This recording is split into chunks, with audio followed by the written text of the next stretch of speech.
भूत। अच्छा भूत न कह रही है, भूत न को इधर ना आवे।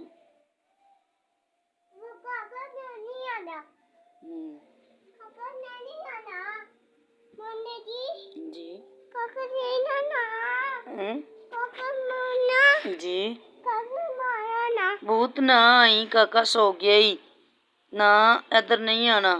मेरी माँ ने काका चुके है।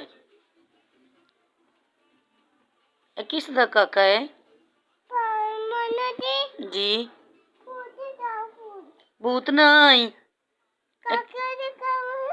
हाँ काका सो गया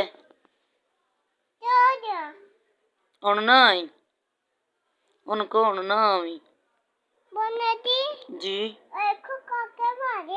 हाँ ना आवे, काके ना मारी, बदतमीज भूत। को मेरा पापा मारेगा जी। अच्छा मैं मारनी है।